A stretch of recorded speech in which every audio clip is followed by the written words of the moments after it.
Good evening friends. आज जो topic discuss करेंगे that is issue of debentures.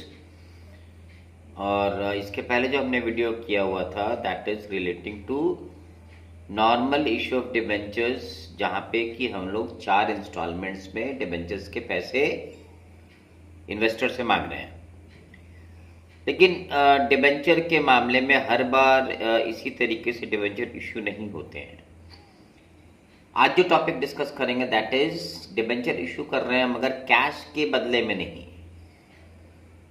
Cash के बदले में किसी और तरीके से हम लोग पेमेंट ले रहे हैं। ओके, सो इसीलिए इसका हेडिंग है आज का issue of debentures for consideration other than cash.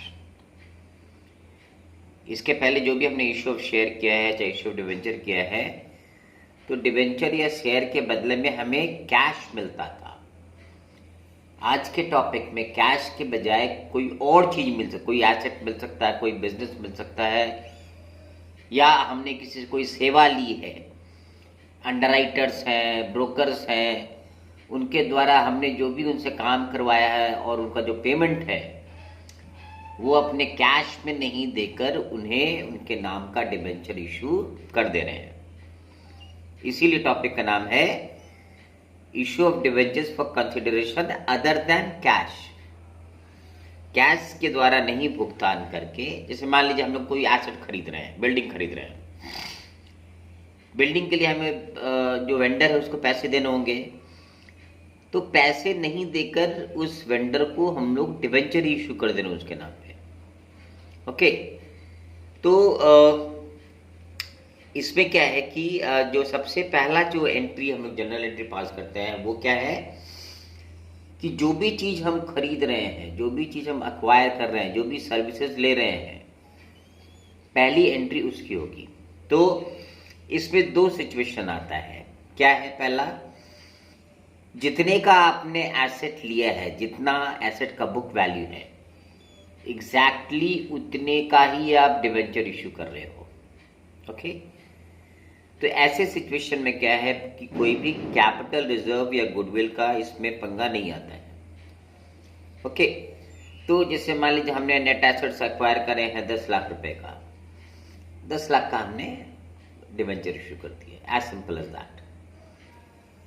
10 कोई बिजनेस खरीदा है हमने जिसमें कि 10 लाख का एसेट है, 2 लाख की लाइबिलिटी है, तो हमारे नेट एसेट कितना हुआ? 8 लाख का हो गया। तो हम अगर 8 लाख का डिबेंचर इशू कर दे रहे हैं तो thing ends there. You are issuing debentures exactly to the value of the net assets you are acquiring.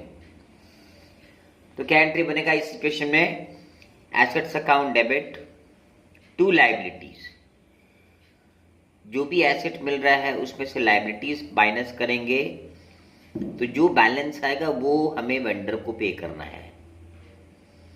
वो वेंडर का हो गया परचेज कंसिडरेशन। यानी किसी बंदे का हम एसेट्स खरीद रहे हैं, मान लो 20 लाख रुपए का है, और उसी बिजनेस पे उसकी लाइबिलिटीज है 3 लाख रुपए, यानी हमें वेंडर को 17 लाख देने हैं कि because that is the balance of book value of the assets left. Narration कहते हैं बीइंग नेट एसेट्स एक्वायर्ड। अब अपने उसको डिबेंचर इशू कर रहे हैं एज परचेज कंसिडरेशन। तो जो भी हम पेमेंट करते हैं, जो भी हम इशू करते हैं वेंडर के नाम पे, उस वैल्यू को कहा जाता है purchase consideration. So when debentures are issued as purchase consideration, अगर मान लीजिए डिबेंचर इशू नहीं करते तो आप उसको कैश दे रहे होते, है ना। तो इस सिचुएशन में क्या एंट्री बनेगा देखते हैं हम लोग। जब वेंडर को अपने डिबेंचर इशू करें तो क्या एंट्री बनेगा? Vendor account debit to -% debentures. इसके पहले वीडियो मैंने बताया था कि जो -% क्या होता है, ये प्रीफिक्स होता है। यहाँ पे जो डिबेंचर पे हमें कंपल्सरी इंटरेस्ट पे करना है वो बताया हुआ रहता है, टू -% डिबेंचर्स अकाउंट। नरेशन क्या होगा? Being debentures issued to vendor account. Okay, तो ये तो पहला केस हो गया कि आपने जितने का नेट एसेट एक्वायर किया है, जितने का बिजनेस खरीदा है, एग्जैक्टली उतने का ही डिबेंचर इशू कर रहे हो। लेकिन प्रैक्टिकली देखा जाता है तो बहुत बार सिचुएशंस अलग होते हैं। आप मान लीजिए 35 लाख का आपने नेट एसेट एक्वायर किया है, लेकिन वेंडर कहते हैं कि भैया मैं इसको 40 लाख के नीचे नहीं पे करूंगा, नहीं बेचूंगा। तो अगर आपको बिजनेस ल्यूक्रेटिव लग रहा है, प्रॉफिटेबल लग रहा है, तो आप क्या करोगे? 35 लाख का माल के लिए आप 40 लाख भी पे करोगे। तो ये जो एक्स्ट्रा पे कर रहे हो इसको गुडविल कहते हैं। ओके, लेकिन मान लीजिए सिचुएशन में अगर वेंडर को गरज है बेचने का, तो भले ही 35 लाख का माल मान लो 30 लाख में बेचने के लिए तैयार हो रहा है, यानी कम पैसे पे करके आपको ज़्यादा का एसेट्स मिल रहा है। तो ऐसी सिचुएशन जब होती है तो उसे हम कहते हैं कैपिटल रिजर्व। ओके, सो गुडविल हरदम हम लोग डेबिट करते हैं और कैपिटल रिजर्व हरदम हम लोग क्रेडिट करते हैं। ठीक है, तो अब एंट्री देखेंगे इसका। देखिए सिचुएशन तो क्या है, when assets are acquired/purchased at a price higher or lower than the book value। Okay, तो क्या होगा? एसेट्स या बिजनेस परचेज अकाउंट डेबिट। अगर आप नेट एसेट से ज्यादा पे कर रहे हो तो इसको हम लोग यहाँ पे गुडविल डेबिट कर देंगे। ओके, टू लाइबिलिटीज अकाउंट, जो भी आपके एसेट्स में आपको लाइबिलिटीज मिल रहा है उसको क्रेडिट करेंगे। और अगर आपका परचेज कंसिडरेशन, अगर पेमेंट आप नेट एसेट से कम कर रहे हो, तो जो डिफरेंस होगा वो आ जाएगा कैपिटल रिजर्व, और लास्ट में जो बैलेंस चला जाएगा वो वेंडर के खाते में चलेगा। मैंने इतने रुपए हमें उसको फाइनली पे करने हैं।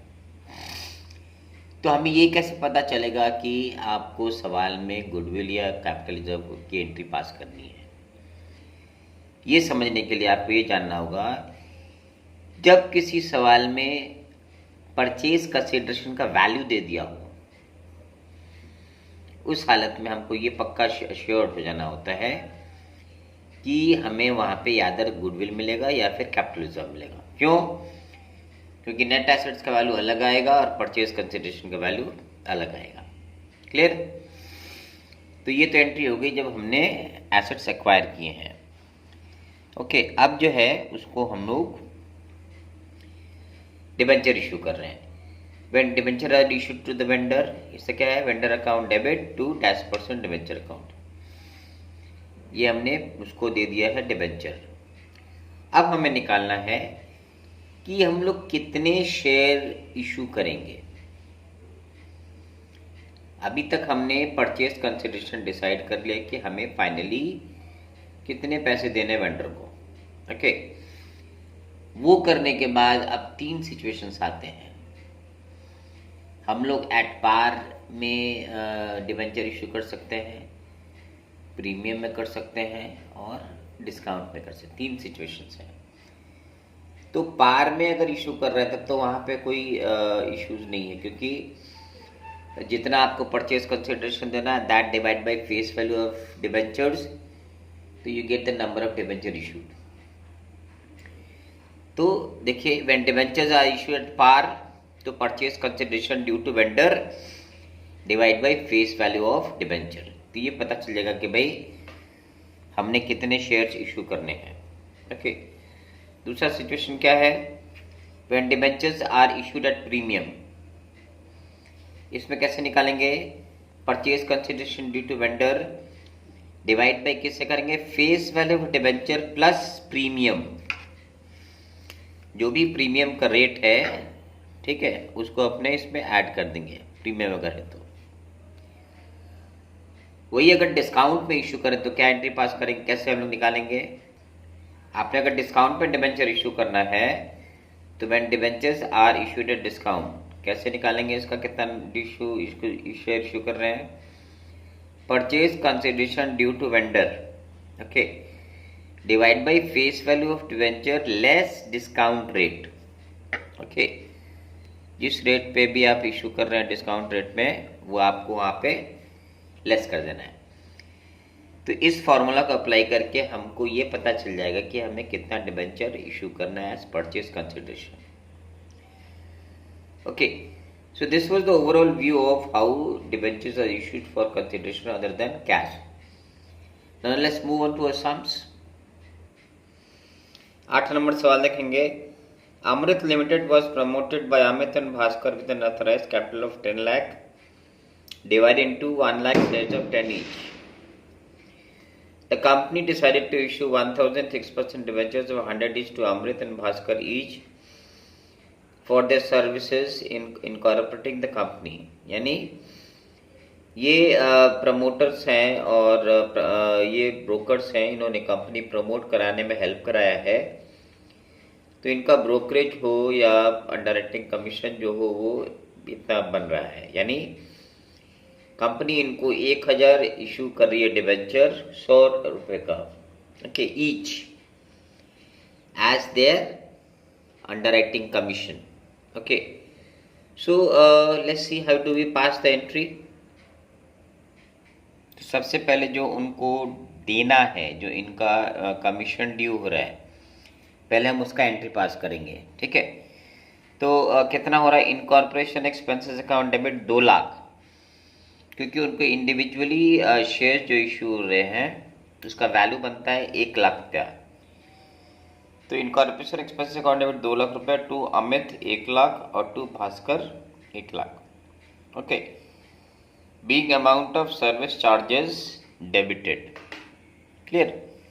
उन्होंने सर्विस प्रोवाइड किया है वो इनका ड्यू हो रहा है और इनको डिवेंचर इशू होगा as purchase consideration. Next is Amit account debit 1 lakh, Bhaskar account debit 1 lakh to 6% debenture इनको इशू हो रहा है, टोटल इनको पेमेंट हो रहा है 2 लाख रुपए का। ओके, नरेशन क्या पास करेंगे?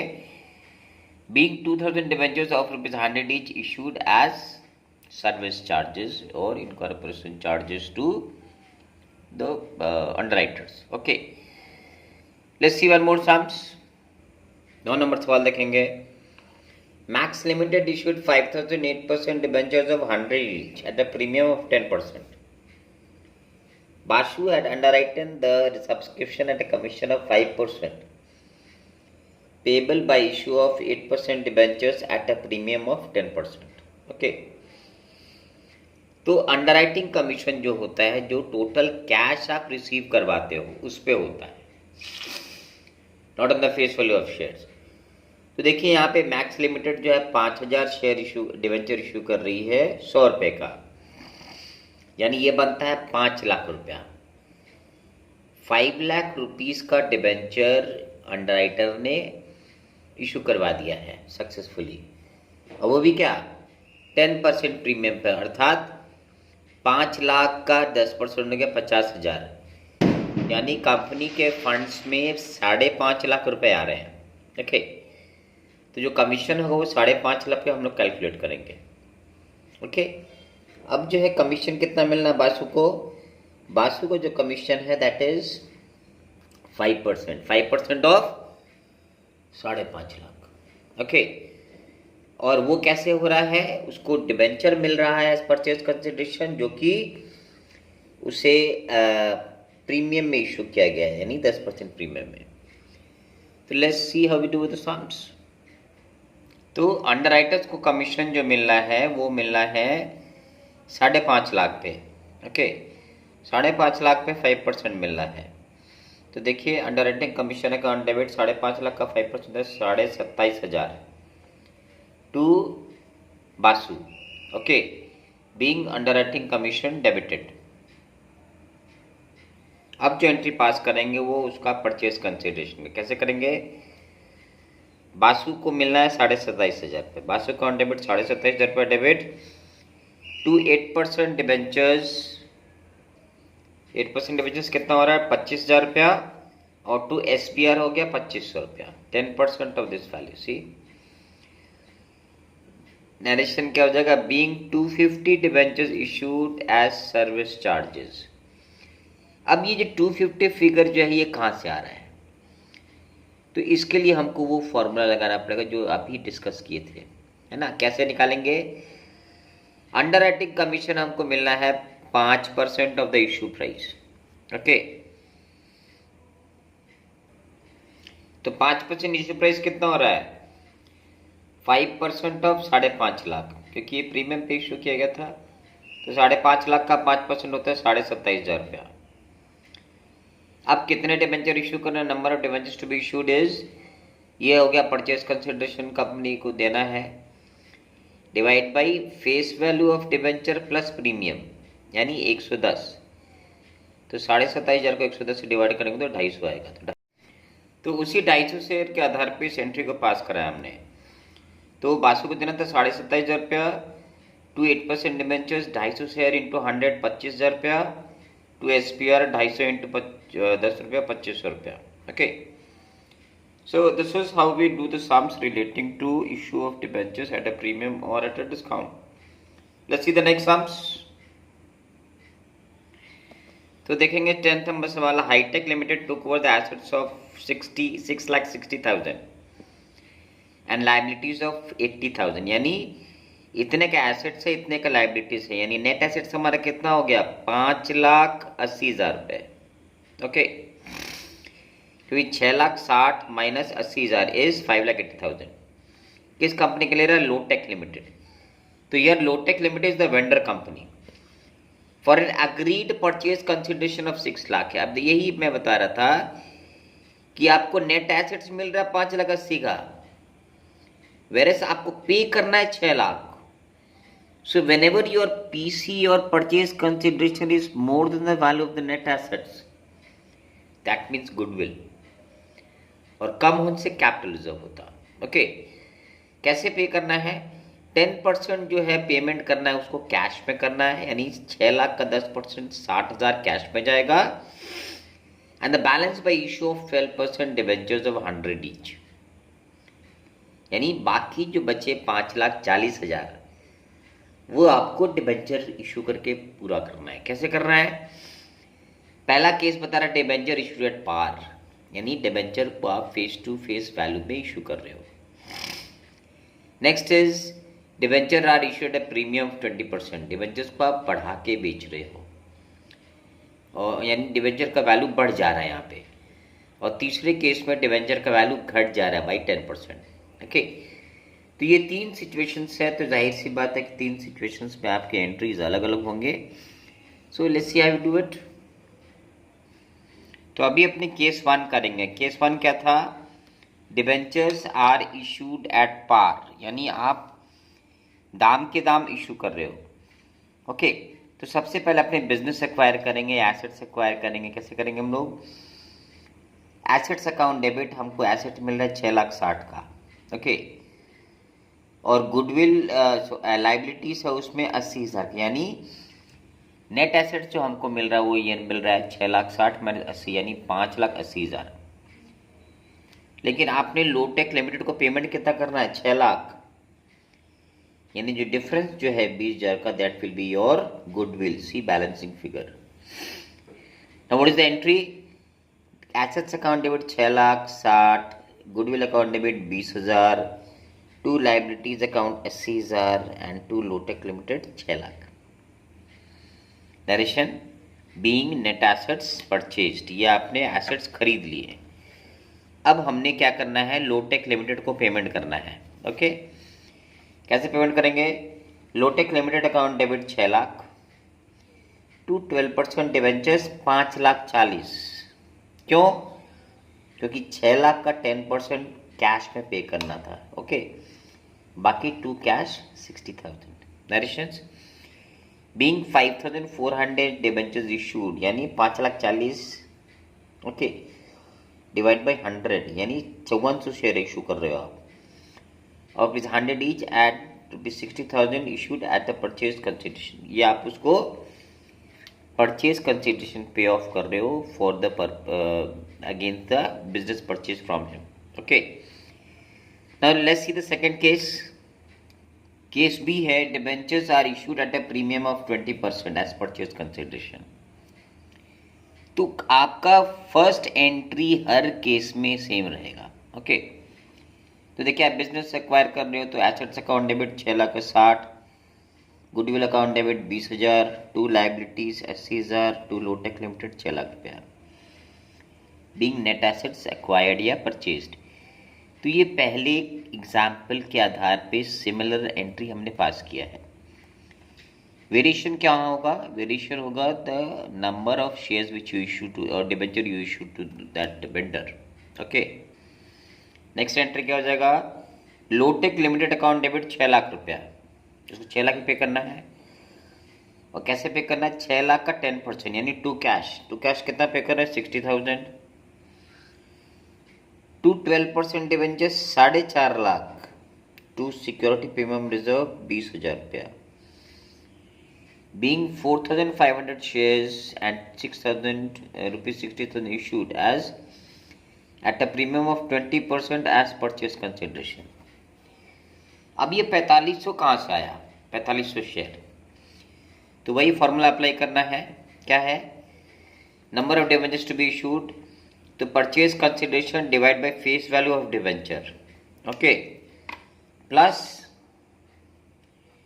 प्रीमियम। ओके, तो प्रीमियम आ जाएगा इसमें, यानी इसको पेमेंट कितना करना है? 5,40,000, बिकॉज 60,000 हमने कैश में पे कर दिया है, और फेस वैल्यू और प्रीमियम मिला के होता है 120 रुपया, यानी आप उसको 4500 डिबेंचर इशू कर रहे हैं as purchase consideration. Okay, so that is the reason why second entry में देखिए आप डिबेंचर्स को कितना डेबिट क्रेडिट कर रहे हैं? 4.5 लाख। 4500 इंटू 100 यानी 4.5 लाख। ओके, और बाद बाकी जो 20% है वो चला जा रहा है सिक्योरिटी प्रीमियम रिजर्व पे। ओके, तो इसका हो जाएगा not 20, this will be 90,000 not 20,000। 20% is 90,000, ये मिला के 5,40,000 हो जाएगा। Okay, so this was case number 2। Now let's move on to the case number 3। Case number 3 है कि debentures issued at discount of 10%। तो इस केस में भी क्या है? तो पहला एंट्री जो होगा सेम होगा, assets account debit 6,60,000, goodwill account debit 20,000, to liabilities 80,000, to low-tech limited 6 lakh, being net assets acquired. Okay, second entry जो पास करेंगे उसमें कुछ वेरिएशन आएगा, क्योंकि first entry will remain same for all cases. Second entry क्या आ जाएगा? Lotek limited account debit 6 lakh, discount on debenture 60,000, okay, to cash 60,000 and to 12% debenture 6 lakh. Direction क्या आ रहा है? Being 6,000 debenture issued at a discount of 10% at purchase consideration। तो वही सवाल उठता है भी 6,000 कहाँ से आता है? तो इस फॉर्मूला से आएगा। कितने डिबेंचर इशू करने हैं? तो परचेज कंसिडरेशन हमको नेट कितना पे करना है? 5,40,000, क्योंकि 10% वो कैश में ले रहा है। तो 5,40,000 divide by 100 minus 10% is the discount rate, यानी 5,40,000 डिवाइड बाई 90 और 6,000 debentures। Okay, so friends, this was the overall view of how do we issue debentures for consideration other than cash। Okay, so next video will be on cases or instances where you issue debenture collateral security। Okay, collateral is a type of surety which you pay against loans and borrowings। Okay, till then keep learning, and if you have any problem please do write in the comment box, and please do like, share and subscribe this channel as much as you can। Okay, so thank you and good night।